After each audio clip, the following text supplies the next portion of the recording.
morning, everyone. This is a Tourette Association presentation. We are proud to partner with the U.S. Centers for Disease Control and Prevention, through which we work to provide education programs to professionals, families, communities, and this program is part of that. We have programs like this in all 50 states, and this particular program is being live streamed so that people all over the country can participate.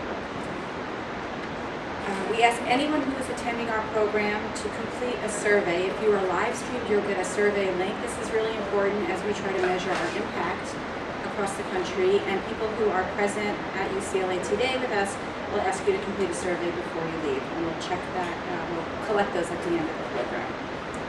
So we're going to wait just a few more minutes as we're just waiting for a few more people to log on. But thank you for participating today, and shortly I'll be introducing our speaker, Marge Henning.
Okay, so thanks again for everyone who's joining the Tourette Association for our workshop today. I'm going to introduce Marge Henning, who has worked as a school-based occupational therapist for over 20 years. She just moved to Seattle, so I know she's closer to her family, and she's enjoying that. But before all of that, she evaluated and trained individuals with learning and physical disabilities at the University of Buffalo's Center for Assistive Technology, which I will put through the calendar on that. She is the parent of 2 children with Tourette syndrome.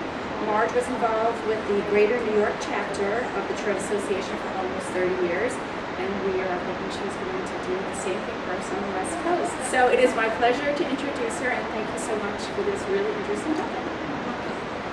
Okay, so we're going to be talking today about, 504s and IEPs,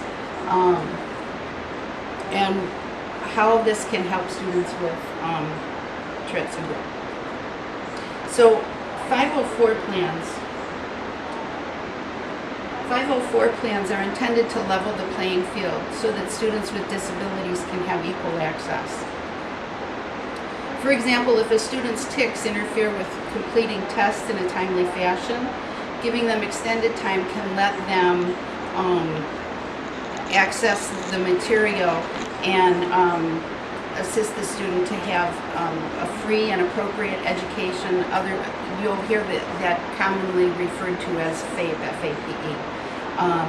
If a student has handwriting difficulties, providing notes can help level the playing field by allowing the student to have notes similar to those that a child who does not have a disability has available when they need to study.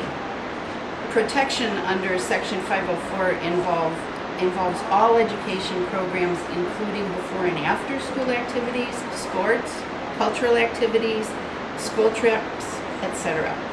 For an example, if a child participates in an after-school music program, they may have a 504 plan that allows a snack and a drink between school and the after-school program activity. We might provide headphones if the activity that they're involved in is a little too loud for them and they're having difficulty handling the noise and commotion. If a child is not meeting the academic standards and that must be met in order to participate in an after-school sports or another program, a 504 plan may waive those standards. And low grades, as long as their low grades are not that are due to the symptoms of the disorder and not other problems.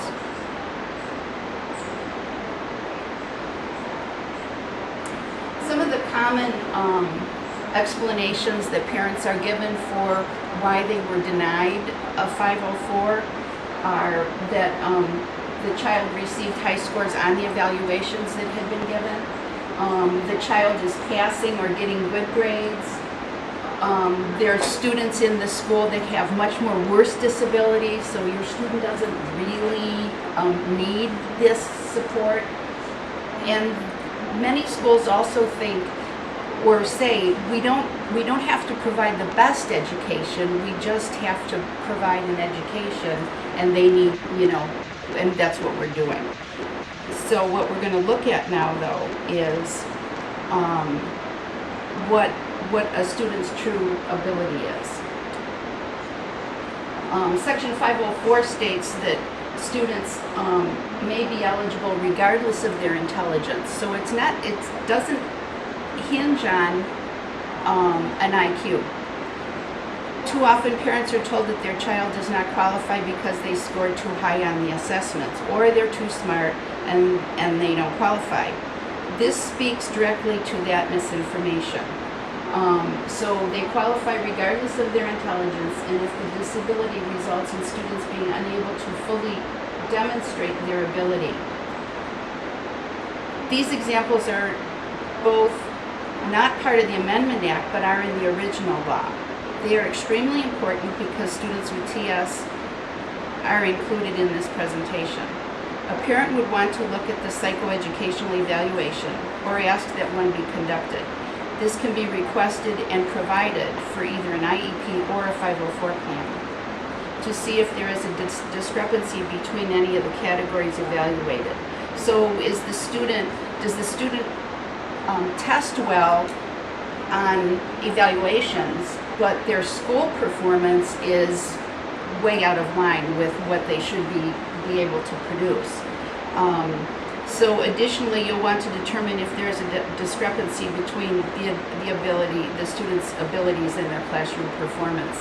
And you need to look at their overall performance throughout the day, all day, and even then getting homework done at night, because that's usually where we see a lot of difficulties come up for students.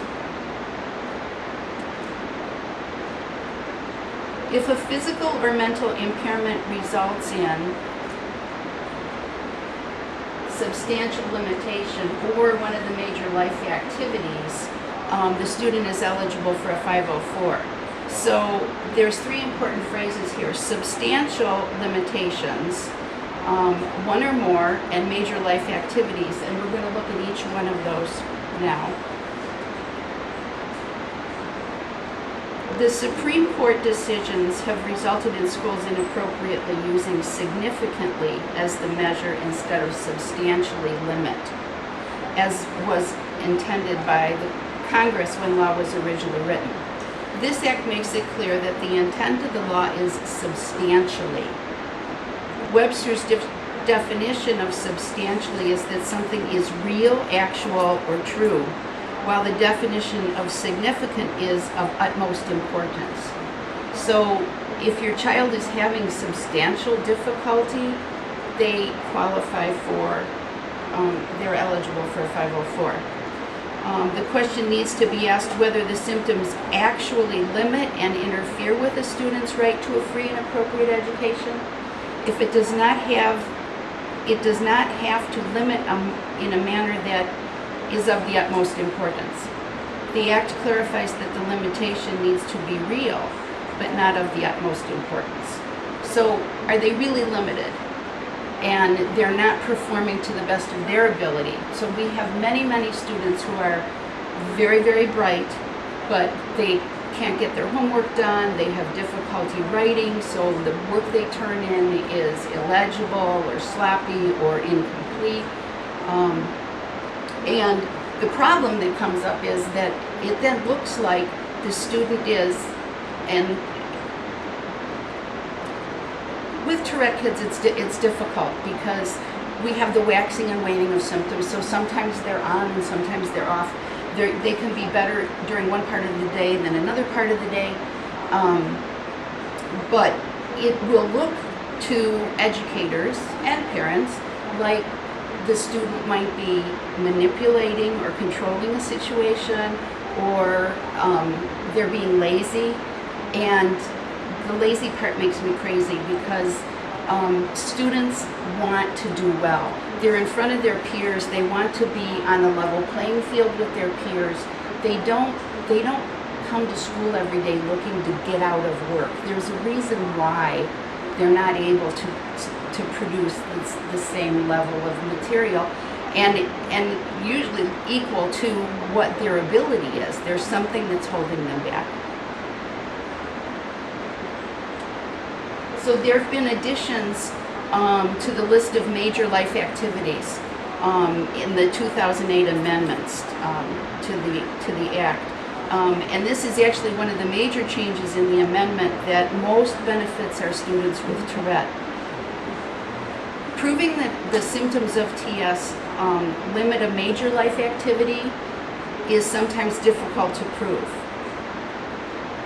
It's obviously easier to prove that a specific major life activity qualifies a student when it's included in the law. So they beefed up, they tried to give more examples of what a major life activity is, and that makes it more helpful for students with TS with the additions that were added to the list. So it now reads that major life activities include functions such as caring for oneself, performing manual tasks, walking, seeing, hearing, speaking, breathing, learning, and working. Those impact our students across the board, the learning and working especially. What is the day-to-day activities that the student needs to perform from morning till night in order to access their education? And what accommodations can we provide to them to help them access that material? In the Amendments Act of 2008, additional examples of general activities that are major life activities include eating, sleeping, standing, lifting, bending, reading, concentrating, thinking, and communicating. And this list was never intended to be exclusive. The major life activities that most likely impact children with Tourette are the reading, the concentrating, and communicating. The first one is reading. Many tics interfere with the process of reading. Tics such as eye blinking, head jerks, body movements, and many more substantially limit a person's ability to read at the same rate and comprehension as their peers. The next major life activity that has been added in is the activity of concentrating. It's not unusual for youngsters with TS to work hard at suppressing inappropriate, socially awkward, or even embarrassing tics. The suppression of tics can interfere with their ability to concentrate on academics. You can also have episodic OCD things going on where they're trying to read or take notes and things are popping into their head. Things don't look quite right. They think they didn't hear that quite right. They need to rewrite it so it looks better. So they're not getting the information. They can read a whole page and not know anything that they covered and go back and read it again and again and again. It's time consuming and exhausting and frustrating. And you have a student who is being exhausted and frustrated during the day, and then they come home and they're faced with, whoopee, more homework, more paperwork to do, and at that point, they've really had it. So these help our students.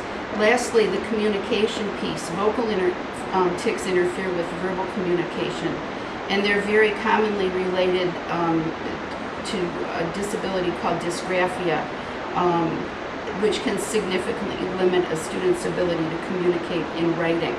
So we need to look at the symptoms of commonly related disorders like the obsessive compulsive disorder, attention deficit, sensory issues, and others that can interfere with a student's ability to read, communicate, and concentrate. So you need to be aware of what are the other things that are going on. And schools aren't well versed in Tourette, and they might think, well, I saw Tourette on TV, or I worked with a student with Tourette. No two cases of Tourette are the same, and your child is not going to be the same from day to day and week to week and year to year. You're going to have the ups and downs, the waxing and waning. New tics will take the place of other things, new OCD issues. So being aware of everything that can be going on with your child helps you to advocate for your child, talk to the teachers and the school and say, these are the things that are interfering with the ability to access the education. The list of major life activities has been expanded, but it was always intended to be illustrative. It was not intended to be all-inclusive. An activity not listed may also, something that they haven't listed could also be a major life activity. So just because it isn't in this listing, it doesn't mean it's not a major life activity. A recent study that was done at the University of Buffalo looking at an occupational therapy student did her master's thesis on the ability to perform functions of daily living. And the questionnaire showed that Tourette symptoms impact all areas of activities of daily living. So you can pretty much find something that is impacting your students' functioning. An impairment can limit one major life activity and still be considered a disability. It's really important for students with TS because students have symptoms that interfere with reading, writing, concentrating, thinking, or communicating, but the student is still able to maintain good grades. Too often students are denied because they're passing, maintaining good grades, or even earning high grades. We had a child who was very, very bright, a very high IQ, was able to do very high-level math and physics work, in high school, was taking multiple AP physics courses, but still needed, at that point, he needed an IEP to provide resource room support for him because he was incredibly disorganized and wasn't getting the lab work done, the lab write-ups, and the things done that he needed to complete the coursework.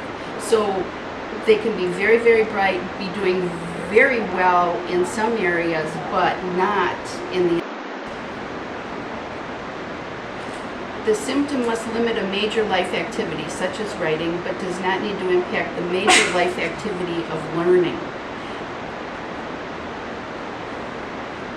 I suspect that this will be one of the changes that will result in the most confusion. However, the law is clear in that only one major life activity must be limited. So they could be having a trouble with communicating, even though it's not limiting their learning. They still qualify.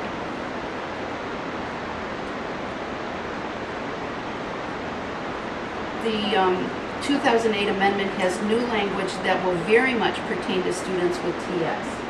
It clarifies that an impairment that is episodic or in remission is a disability if it would substantially limit a major life activity when active.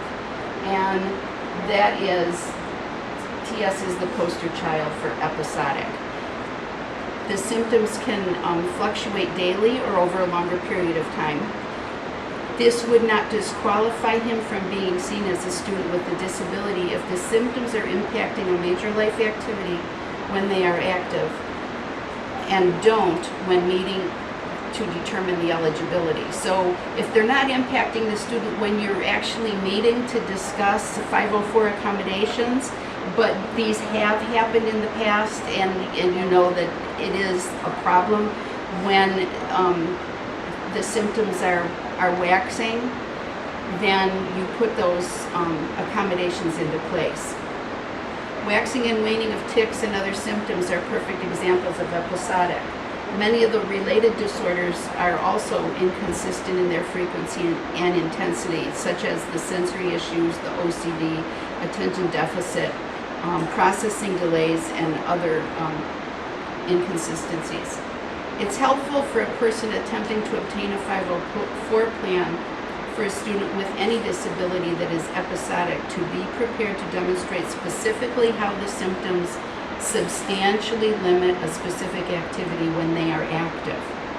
This amendment points out that it is appropriate to have a 504 plan in place even if the symptoms interfere inconsistently and they may be quiet at the time of the meeting. A plan needs to be in place when the symptoms return. The 2008 amendment clearly states that the intent is to make it easier for a person, to be provided the protections of the ADA, including equal access to a free and appropriate public education. It emphasizes that the definition of disability should be construed in favor of broad coverage of individuals to the maximum extent permitted by the terms of the ADA, and generally shall not require extensive analysis. So you don't need to go into a whole lot of examining, why and what. It's there. Let's deal with it.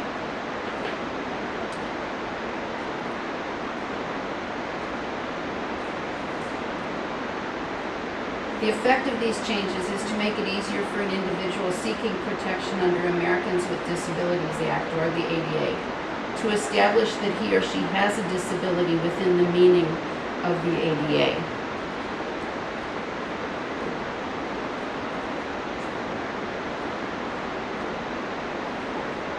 The amendment continues with the language that significantly assists students with TS.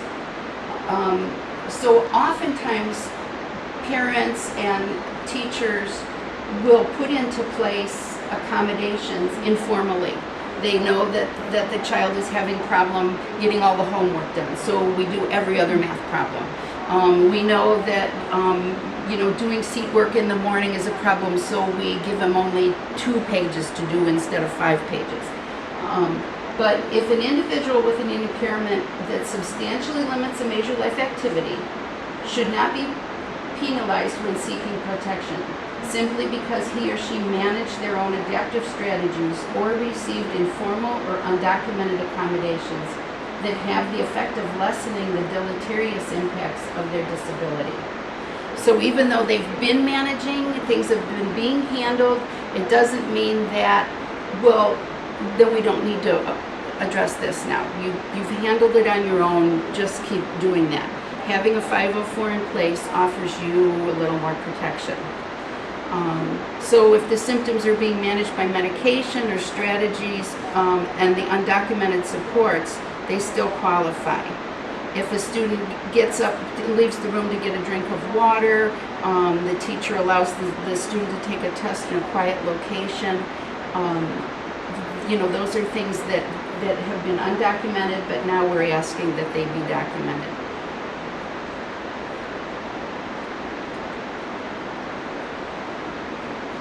So if you're going to go in and request a 504, these are some things that we recommend that you do. On the Tourette website, read TS is More Than Tics. Go over the Educator's Guide for Developing Plans for Students with TS and identifying common educational difficulties. I also recommend that you contact your state education department and request information for parents of students with disabilities. They have user-friendly language and a lot of information that will help you step by step get the services that you're looking for your student under the state guidelines. It's very important that anything that you do is put into writing and sent to the school. An email does not count. So you have to submit a written letter requesting a meeting to put a 504 plan in place and to discuss the required accommodations or modifications. Within that letter, list all of the areas of concern that need to be evaluated. So those are the functional activities that we talked about. So list everything that you know is impacting your child's ability to perform at the same level as his peers.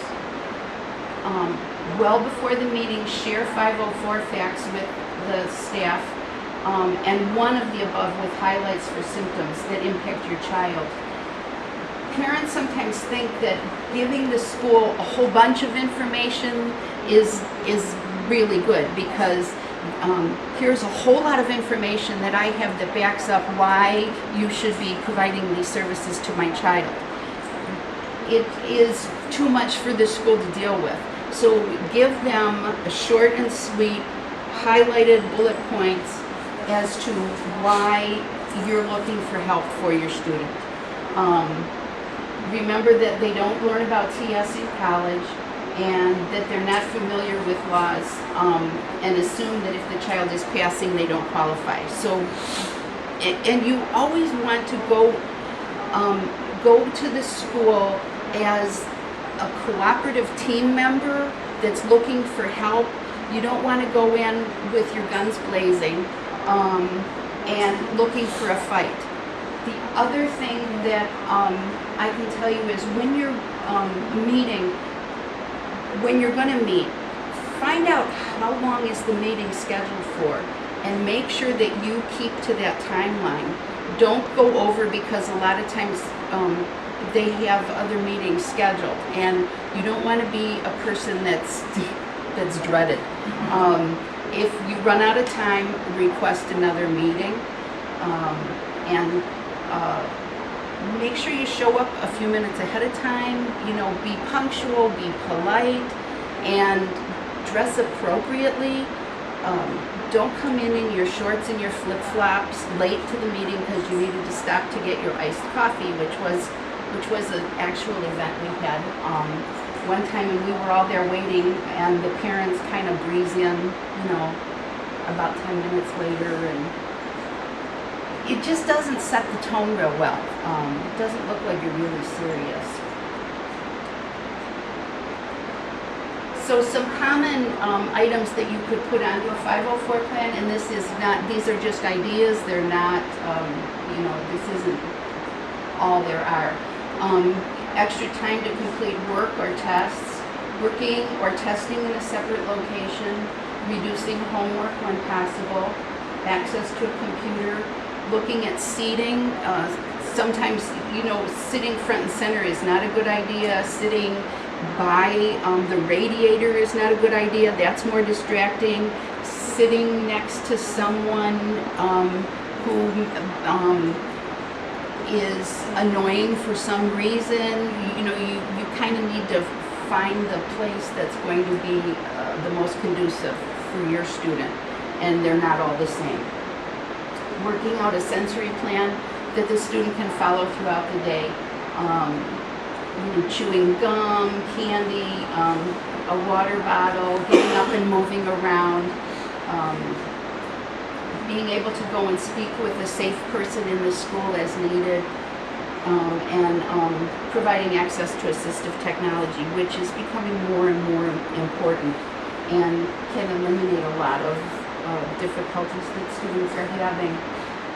You can provide notes, and you can be creative as far as, like, you know, away from the heat source. Scheduling the students' classes, the more challenging classes, during the optimum time of their day. Some people think that the morning is always best. Some kids, because of the medications they're on, or sleeping problems they have, morning, they might be slow to get going. So you need to know when is your child at their peak, and then schedule those most difficult classes for those times.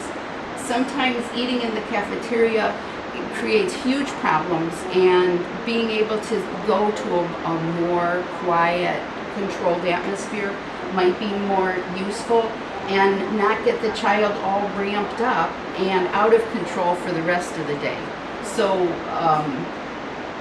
you know, using a special writing utensil, one that will do a digital audio recording while taking notes, or a special grip on a pencil, special seating, being able to doodle while the teacher is talking helps students to concentrate sometimes. It looks like they're not paying attention, and they're actually, if they're allowed to do something like that, they're actually catching everything that's going on. If you're denied a 504, request a written explanation and put that in writing, asking for a written explanation of why your student was denied a 504 plan. Ask for additional evaluations or assessments that the school can do. You can also have outside evaluations done, but that's at your own expense. And then if you come up with additional information, such as if you have an outside evaluation done, you can ask for another meeting. And contact your area office of civil rights, because this is a civil rights situation, and they may be able to help. Now, the difference between a 504 and an IEP. The 504 is a civil rights law, and it ensures equal access. It provides modifications and accommodations. It does not require special education services, although some 504 plans will allow for some special education services. There's fewer safeguards in a 504. There aren't the rules and regulations in a 504 that are attached to an IEP. IEP, you have to meet every year to review the IEP. You have specific people who are going to address specific goals and objectives. You have benchmarks that the student has to meet. So there's not as much meat in a 504, but it's definitely helpful for students and parents, and sometimes that's all you need. Sometimes adding more special education services is not always the best thing for your child, because they don't want to be pulled out of class. And what we really want to do is, our end goal is to teach the child that they've got these difficulties, and what are the accommodations and modifications that they need in order to succeed. And we want them to learn to advocate for themselves, to ask for the help, to seek their own modifications. So an IEP, the Individual with Disabilities Act, or IDEA, requires public schools to provide an individualized educational program, and that equals special education services. And that can be resource room, it could be a special ed teacher pushing into the classroom as a consultant teacher. It can be speech therapy, physical therapy, occupational therapy, counseling. An IEP requires assessment in all areas related to the suspected disability. And that includes health, vision, hearing, social, emotional, general intelligence, academic performance, communication skills, and motor skills. So they are going to look at the whole child. Their educational performance must be impacted And it's educational performance, not academic. So it is their performance in the educational setting throughout the day. Eligibility is not restricted to the child's academic performance. So they might be, once again, getting good grades, but they're really struggling.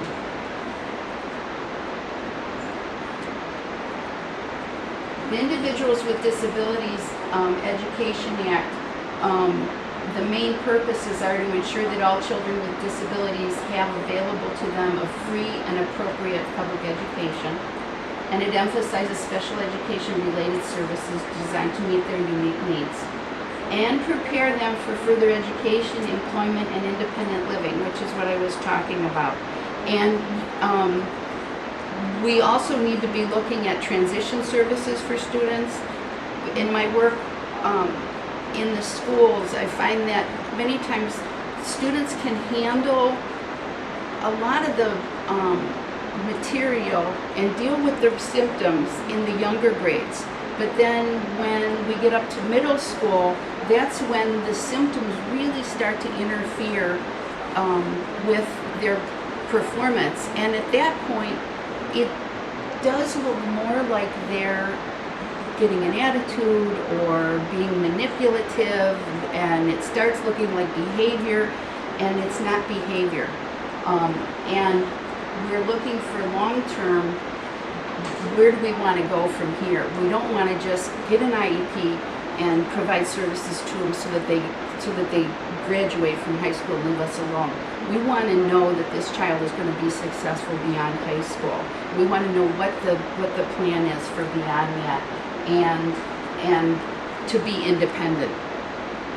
It ensures the rights of children with disabilities and parents of such children are protected.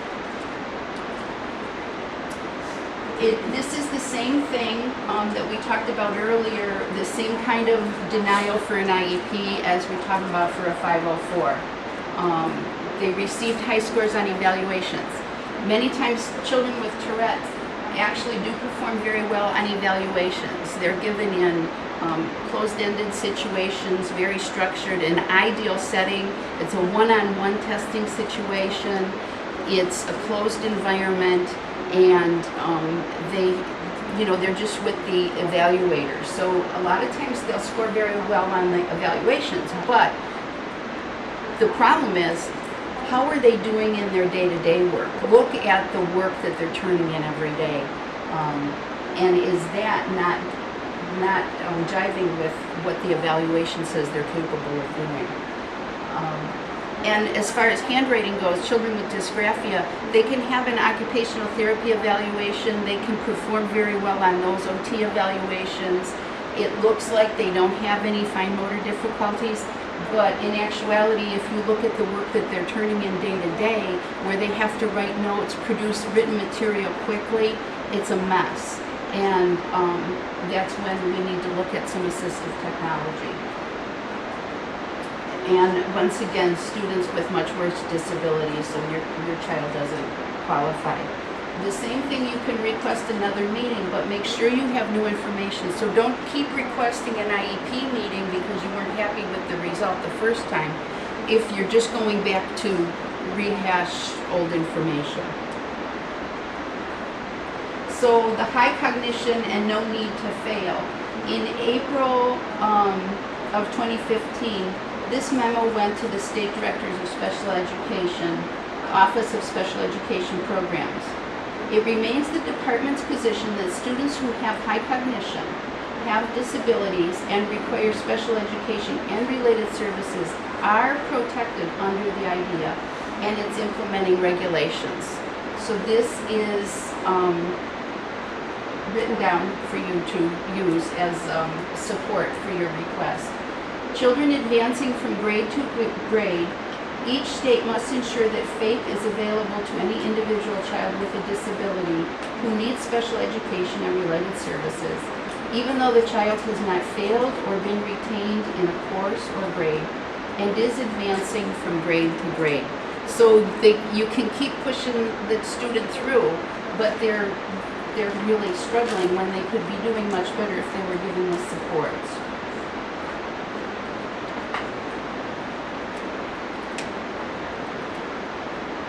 you're developing an IEP, and the reason a student would qualify for an IEP is that students with Tourette syndrome are considered other health impaired. So that's the classification on an IEP, is other health impaired, not emotionally disturbed, not behavior problems, things like that, but other health impaired. So when you're developing your child's IEP, the team, the IEP team, which we're going to look at who makes that up, first of all, you look at the strengths of the child. And what I've found helpful is I make a list or a column, strengths, weaknesses, and needs. And you write down your student's strengths, and then what is the weakness, and look at each subject or area of education. So look at reading, writing, spelling, history, science, math. Make a subheading for each one of those, and then what are their strengths in each of those areas. Then what are their weaknesses in each of those areas, and for every weakness that you've written down, write down what the child needs in order to pull up that weakness. Then the needs are what is going to drive your goals and objectives for your IEP. So that's the concerns of the parents for enhancing the education of your child. That's where you've done all of that work ahead of time, and you can talk to the teachers and the IEP team about that. The results of the initial or most recent evaluation of the child are a part of the IEP process, and the academic, developmental, and functional needs of the child. So if you make a little cheat sheet like that with their strengths, their weaknesses, and their needs, you can very easily come up with ways that you can support your child. It's not necessary to include a definition of functional in the regulations because we believe it is a term that is generally understood to refer to skills or activities that are not considered academic or related to a child's academic achievement. Instead, functional is often used in the context of routine activities of everyday living.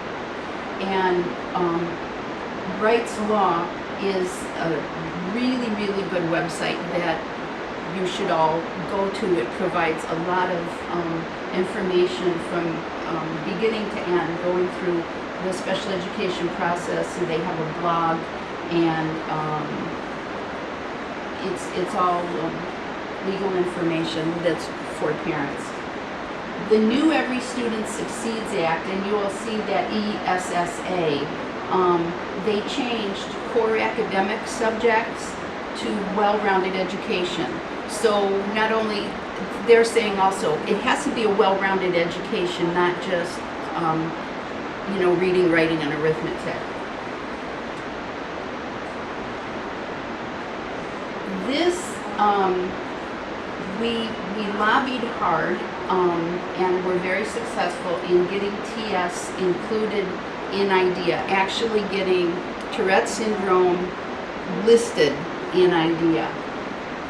We believe that Tourette syndrome is commonly misunderstood to be a behavioral or emotional condition rather than a neurological condition. Therefore, including TS in the definition of other health impaired may help correct the misconception of TS as a behavioral or conduct disorder, and prevent the misdiagnosis of their needs.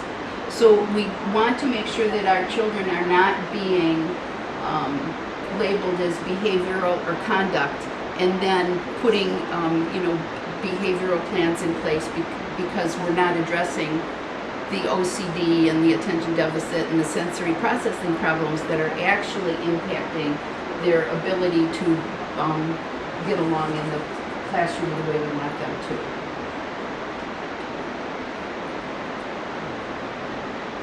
To get an appropriate IEP, there's information on our website, and they've been working on the Tourette website. You can go and type in areas that you're looking for. They have pull-down list for parents, educators, physicians, students, adults, and but there's review the IEP essentials for parents at Tourette.org, and then once again, to initiate the IEP process, you need to submit a written request. It's got to be in writing, not an email, and you're requesting a complete psychoeducational evaluation assessment. The TSA website also has information on getting help at school. Request that every area of the suspected disability is included. So you want to make sure that in your letter requesting the psychoeducational evaluation, you highlight that you want these, you suspect that your student may have difficulty with, and then list, and it can include vision, hearing, health, social and emotional status, general intelligence, academic performance, communication, and motor abilities. Some students have problems with, many students with TS have problems with sleep and getting enough sleep, and then the medications they're on make them sleepy during the day. So that is a problem that can be addressed, and try to provide, other areas that the child can succeed during the day. If they need a break, if they need to start later in the day, if they need to be able to do more off campus, something like that. Common indicators of related disorders. TS is more than tics, so that will give you all of the related disorders and help you outline why you think these are impacting your students' ability to access their education. Executive function skills, pragmatic skills, sensory processing skills, and processing delays are some of the areas that can be affected. And that TS is more than tics really does a good job of giving you an idea of what might be going on with your child. They don't always share everything with you, so it might look like something else to you. And if it looks like something else to you, you can imagine what it looks like to the school. And then review the evaluation and assessment with the person who provided the test. So before you go in for the IEP meeting, all of these tests and evaluations have to be done, and schedule an appointment with each person to review their test results and get a feeling for, how they saw your child in the testing situation, and how did they see your child in the general ed setting. And try to establish a rapport with each one of those people so that you have more people going to bat for you. I'll talk a little more about the IEP meeting in a minute. Use in your letter when you're requesting evaluations and looking for an IEP, go over the report cards, the notes, and the conversations that you're having with the teachers or other individuals at the school, where things are coming up as far as not handing in homework, refusing to work. We had a little boy who had horrible handwriting problems, OCD, and attention deficit. When they had a handwriting, and he was in one of the primary grades, when they had any sort of handwriting task to do, he would crawl under his desk. So it obviously looks like he's refusing to work, but the real problem was he couldn't do the handwriting that he needed to do. So, avoiding. If there are problems with social interactions, many times kids have, because of the related situations or symptoms, they have problems with social interactions. But getting to the cause of it. So use any of the reports, the issues that you have, and you don't want to sound like you're making excuses for your child. You want to be giving explanations for the cause. And going over these things can really ramp up a parent. It can get you very upset when you start going over these notes that are coming home from school or conversations. And many people are not as educated about what could really be going on you as parents are still learning about what this whole Tourette thing is. So you've got to try to keep yourself in check, take a deep breath, and remember that you're not providing ammunition, but you're gathering evidence like an attorney, so that you can say, oh, we have this incident and we have this situation, and this is why we need to look at something else to help our child. So the IEP team, when you go to an IEP meeting, the one thing that I already talked about, make sure you show up a little bit early, be ready for the meeting, dress appropriately, respect the time of the people that are there. Know that there's other parents usually scheduled before you and after you, and sometimes IEP meetings can get backed up, and parents are waiting, and they've got lives too. So you need to be prepared and then sit and wait. But the IEP team, on that team, it needs to be at least one general ed teacher, one special ed teacher, any of the people who provide the services that your child was tested in, or if this is a review IEP, any of the people that are providing those services. So if they're receiving speech therapy, occupational therapy, physical therapy, those people are also at the meeting. The parent and the child, there's advantages and disadvantages to having your child present. It's very intimidating, but they can speak for themselves. They can, have a voice in the plan. I always, when I worked with the older students in middle school, the first few sessions I would meet with them each year, I would go over their IEP with them as far as what our occupational therapy goals were, and I explained to them, this is a legal document that we sat down, and I name all of the people that were at the IEP meeting with your parents, and we all decided that this is the help that we need, this is what we need to do to help you do better in school. So that they understand that you're not just a person coming to annoy them, but you're actually trying to help them. And it really was impressive that they would look at that and think, wow, and I said, this is really important. Everybody here took the time to sit down and talk about what you need. And this is how we're going to do it. And we have to answer to your parents if we're not doing it. So, but having a child, it can be advantageous, or it can be a disadvantage if they're, if they have behaviors that aren't so wonderful, if they're a little bit younger, and they're interrupting all the time. So you need to kind of weigh that and figure it out.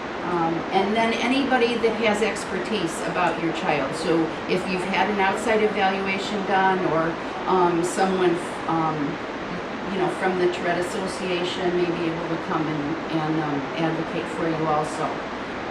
The one thing one parent said to me once is that she called the annual IEP meeting, she called it the Grand Inquisition. And she says, oh yeah, the Grand Inquisition. Parents are so intimidated by an IEP meeting. But I told her, please keep in mind that all of those people at that meeting are employees of the school district, and they're meeting usually in front of their boss. You're usually there with the director of the special ed, or somebody in authority, an administrator in authority.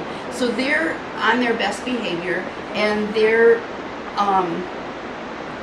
they want to make sure that they're doing everything right as far as the school goes, as far as the law goes, and as far as the interest in the child goes. So it looks very formal sometimes and stiff, but the parents really have a say and power in advocating for your child.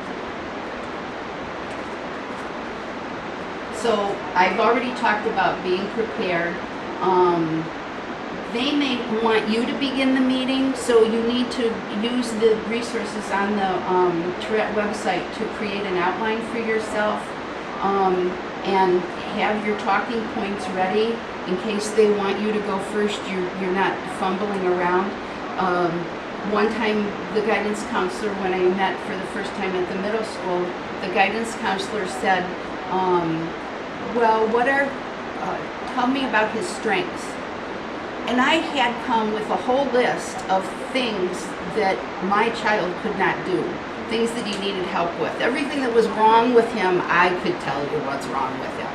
But he asked about his strengths, and I was dumbfounded, which is very sad, because afterward I realized, oh my gosh, he's so talented, he's so good at this, he's so good at that. But all I was focused on was, what's wrong with this kid and how are you going to fix him? So luckily that guidance counselor knew that there was more to my child than, what I thought was wrong with him. Make sure that you listen to what everybody else is saying. Go to the meeting with a notebook and, a folder, a calendar, but take notes of what each person is saying. They usually go around the meeting and identify each person. Hopefully you will have met all of those people ahead of time because you've reviewed everything. So have a name, and what their job is. Because sometimes, as people start talking, you get lost with, and they all sound kind of like they're addressing the same the same area of education. So you're not sure if is that the speech therapist talking or is that the special education teacher talking? So kind of, as they introduce themselves, write down their name and what they do. When they say something that you agree with, when it's your turn to talk, make sure that you reinforce that. I agree with that. I understand that. And you always try to do the, do the good and then the not so good and then end with the good again. So talk about the statements you agree with and then how you might disagree with some statements and give examples of why you disagree. And try to be gentle in your disagreement, but concrete. It's helpful if you take somebody with you that can take notes and be unemotional. It's really, really hard when you're there talking about your child. When you go, you'll notice that there's almost always a box of Kleenex, 1 or 2 boxes of Kleenex in the meeting room where the IEPs are held, and the boxes of Kleenex are well used. So it is an emotional time, and you will find yourself, having trouble breathing, getting short of breath, having trouble speaking, getting emotional, getting choked up, and it makes you angry because you're really trying. You're there for your child, and all of a sudden you're like a blubbering idiot. Know that everybody is there trying to help your child. Go with that thought in mind. Don't go in with the thought that you've got to do battle. Tape recorders are a little bit tricky because then you're kind of setting up a confrontational situation from the get-go. So you can, if you know that if you know this has been a problem and you're going to have to get an attorney, tape recording is a good idea. Or if you're going to have an advocate, but make sure you let them know in advance that you're going to be recording the meeting, and you can say, because of my attention deficit or because this is so new to me and sometimes I mishear things, I'm going to be recording because my notes aren't, I'm afraid my notes aren't going to be as accurate as I would like them. But you need to let them know that you're going to be recording because they will record also. And we talked about emotions. If you're getting angry, ask for a break. Say, just say, could you just excuse me for a minute? I need to get a drink of water. We need to take a break. Or you can also ask that the meeting be adjourned and rescheduled if you really feel you're not getting where you need to be. And tears aren't bad if it's because it's your child you're talking about. If it's tears of anger, like you're so mad you're crying, those aren't so good. So you can be sad, don't be angry and cry. Try not to interrupt when people are talking. Just take notes, and you will see as people go around the table, everybody does their spiel, and they don't interrupt each other. So as they're talking, take notes and then refer back to them when it's your turn to talk. Bring documentation from the TSA website, but as I mentioned earlier, don't inundate them. Just keep it short and sweet. Bring a copy for everybody present, but hopefully you will have done all of that when you've met with each of the people that have evaluated your child. And obviously, you're going to do that when your child is first diagnosed and you want to go talk to the teacher, talk to the school, give them a heads up. So a lot of this information I would hope that you have shared with people before this meeting. That's a better way to go.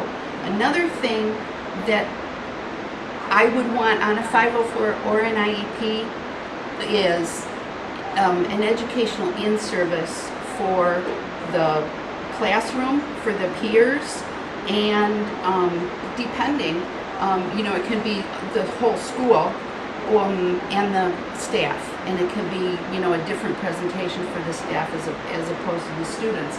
We have wonderful peer educators that can come in and talk to the students. But doing that and explaining to the students why, somebody is making noises or has to line everything up and gets upset if you move his crayons out of order, is much better than getting a phone call from the teacher saying, Johnny threw his box of crayons across the room, So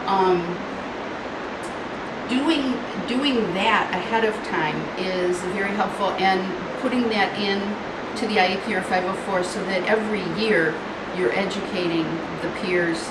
And we have had schools that when one student is diagnosed with Tourette, they have had us come in and do a presentation to the entire school. They bring all of the kids into the auditorium or the gym, and everybody learns about Tourette. And usually then there's a couple others that are identified. It's a good thing. After, at the end of the meeting, you want to summarize what has gone on, and if people are going to do something, and they say that they're going to check on that, they're going to reevaluate this, or they're going to take another look at something else, make sure that you write down who is going to do what, and when, or, and why, and then you have that documented. Make sure that you thank the people that are there. Thank them for their support and their time, and make sure that a date is set for a follow-up meeting. If that's, that things happen, you've got to come back and address some other situations. And if it's appropriate, send a thank you letter, including your summary of what you believed was discussed and decided. Some of the IEP accommodations or modifications, some different kind of things, and this is really not limited.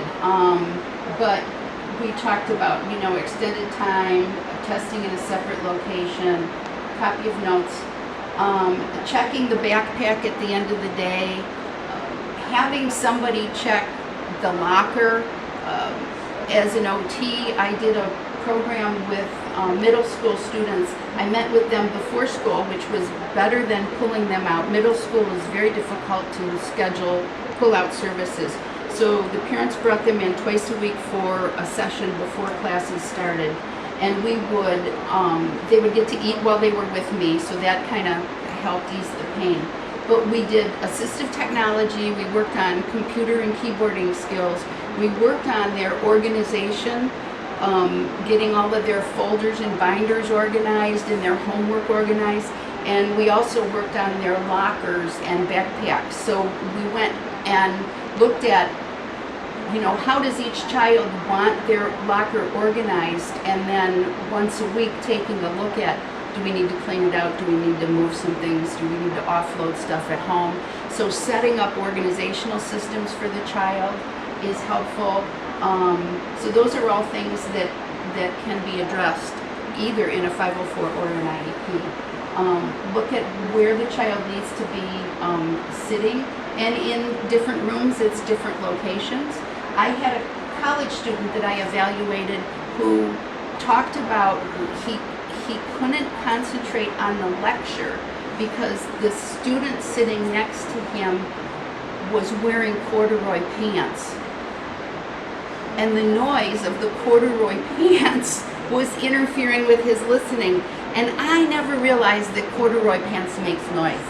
But this boy heard corduroy, and he was missing the lecture. So for those kind of situations, assistive technology where the lecture can be recorded, and there is a lot of assistive technology out there. You know, those kind of things. So listen to what is your child having difficulty with. Access to a computer or other devices, reduced homework. Many times the kids are bright enough that they really don't need to be, the homework becomes busy work. So, and sitting down and handwriting more stuff when they're exhausted, sometimes it's acting as the scribe for them, or having a scribe. We had one student who went to middle school, and we did manage to get her a personal aide, and one of the jobs was to be a scribe, but she scribed only when this girl needed the scribe because of the waxing and waning. She didn't always need her notes taken for her, but you know, at times she did. But the other thing the scribe did was she always made sure that the student had all of the assignments written down correctly and made sure that everything was going home to get done and then was coming back. So there was that person. And it really, you know, that was a cost savings really to the school district, because it was just the person, you know, working with that child and teaching her the skills that she needed to do. Doodling, sensory items and strategies, being able to leave the class earlier or later than the other students, or coming into the classroom a little later. But then we've run into problems where students would get up, they'd be allowed to leave, or they'd be allowed to come in late. And then we found one student who was having trouble in math class. So as soon as he got into math class, he would ask to leave math class. And then he would stay out of math class longer and longer and longer. And oh my goodness, he's not doing well in math class now because he's never there. So then we had to figure out why are you, you know, leaving math class, and put those supports into place for him. And an alternative to bubble filling out, so, you know, having someone else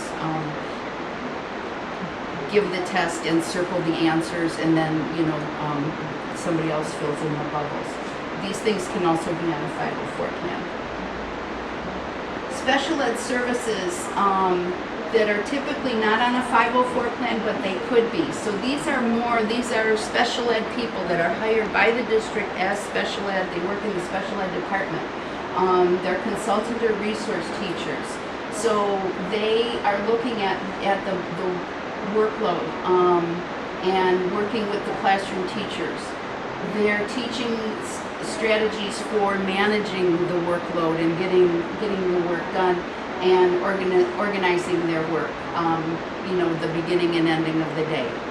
A lot of times we've had, you know, they're assigned a special ed teacher. The special ed teacher has one or two special ed aides, and the aide will be the one that goes to the student at the end of the day and make sure you have this, you have that, you have that. As an occupational therapist, I did that with students also. That was a part of the OT goals then. And when you happen to get into a situation where everybody's at the table talking and you know that you need to, like as an OT, you need to provide organization skills, and the student needs, to get the backpack packed and those kind of things, get their homework written down so it's legible. It's a great time for the OT to push in at the end of the day, make sure that they've written down their homework, make sure they've put their stuff away, make sure they have what they need to go home, and stay in touch with the teacher.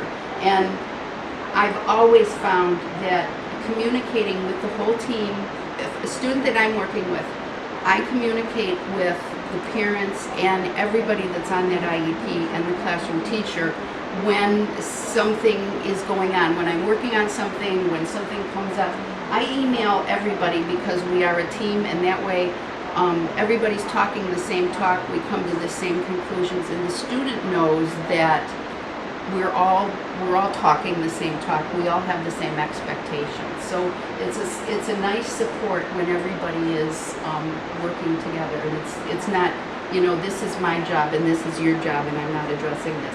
So coming up with goals where everybody can be addressing organization weaknesses and handwriting things is a nice thing to do. They can work with a speech pathologist, work with the school psychologist, a counselor, or a social worker. They can pick up the child directly from the bus. School bus rides can be really difficult.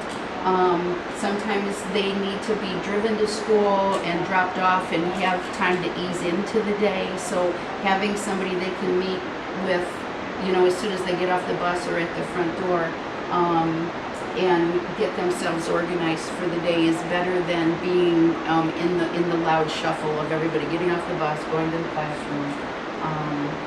Being able to schedule times and work on social skills are all areas that a psychologist, counselor, social worker would work on. And then the occupational therapist, which of course is the most important person in the school.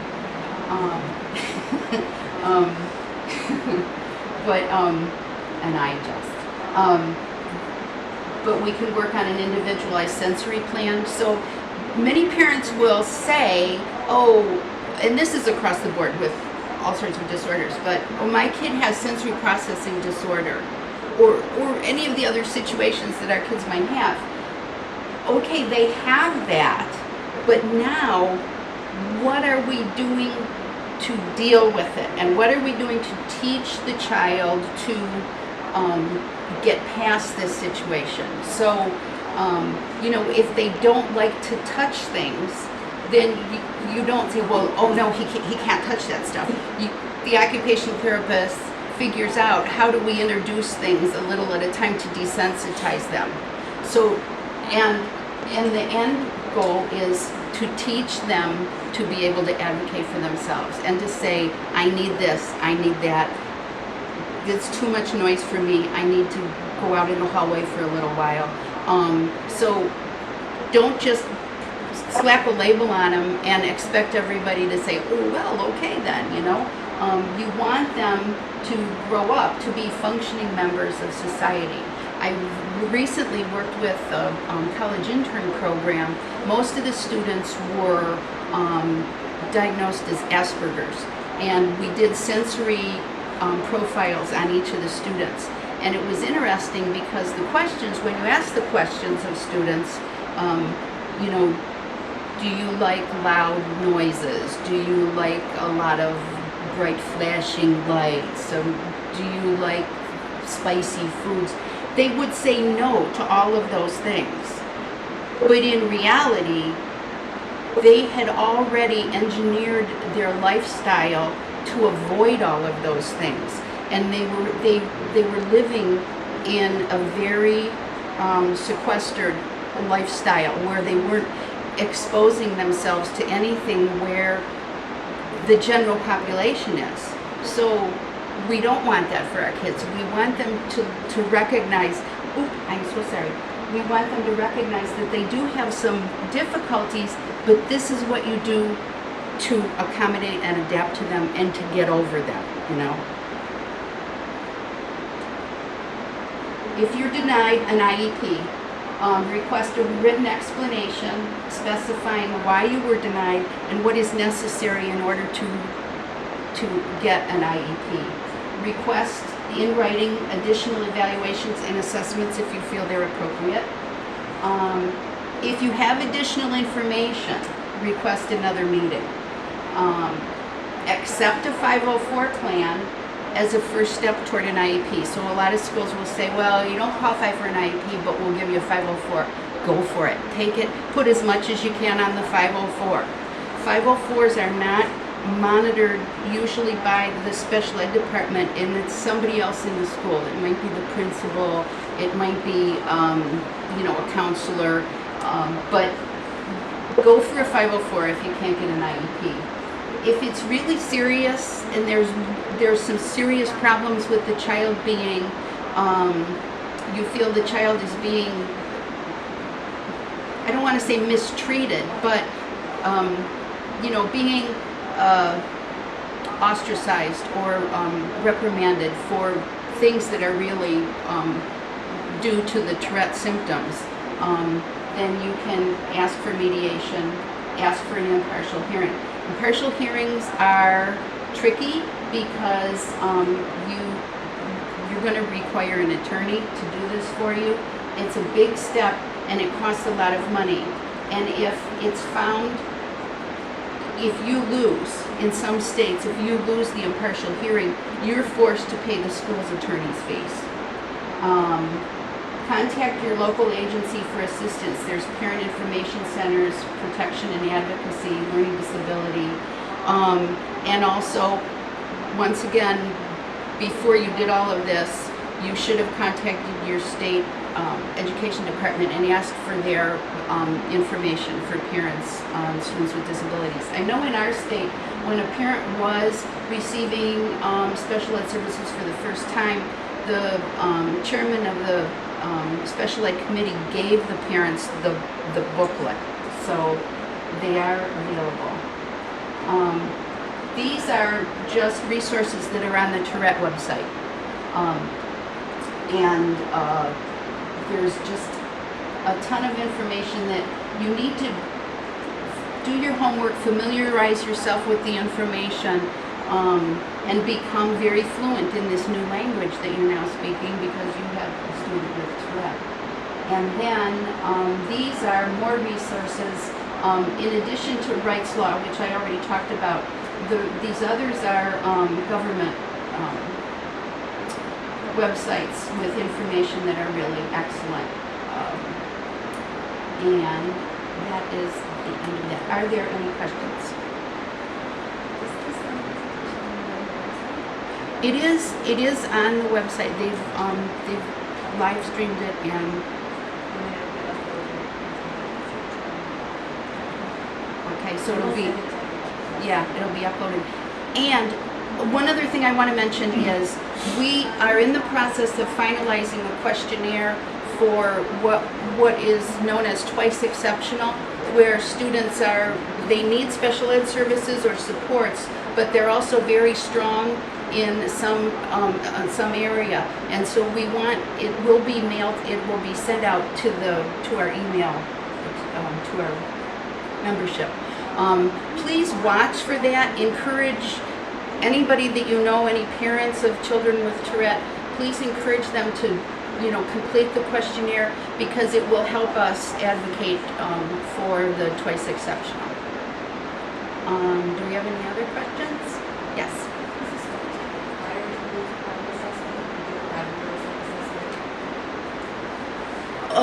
If you bring in a private neuropsych assessment, are they required to recognize it? I believe that is the case. If it's not the case, we can correct that on the website, but I think that's the case. Another question? Yeah. Have you ever heard of an accommodation where it's been accepted the child who comes to school really late or leaves a little early because of their time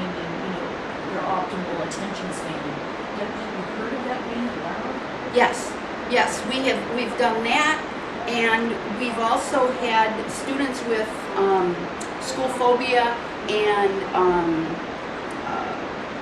OCD issues that really were creating problems, so that they were allowed to come in later or leave earlier. Actually, we had a student who, in some classrooms, he was having trouble, and they set up a Skype situation for him in another room in the building. And we've also had them where they're working from home and have the computer, between the school and the classroom.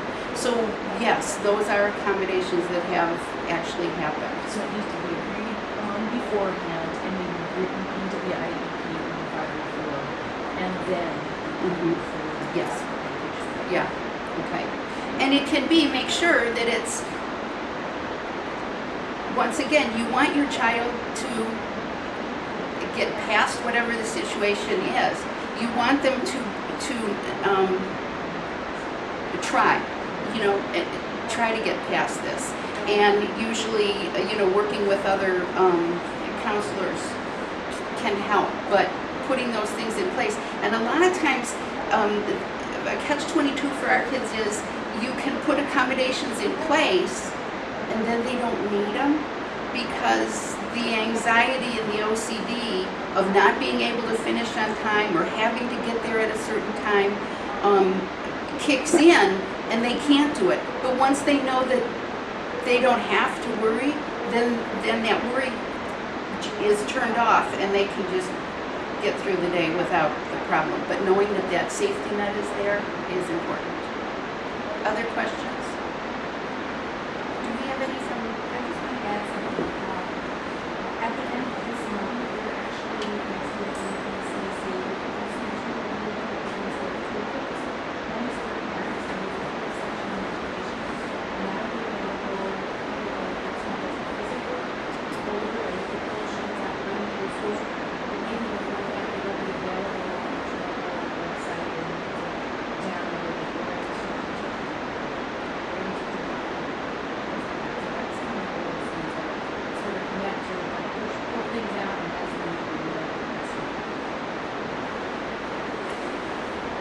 Are there any other questions? I think that I covered it all.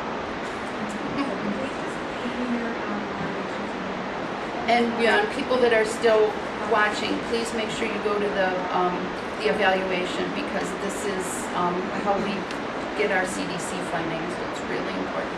Excuse me, I have a question from the live stream here. So, who joined it up? Yes. So,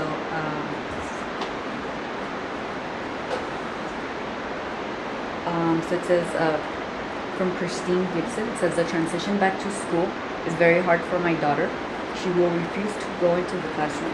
Are there accommodations that can be put in place to help her transition to the first few days, weeks?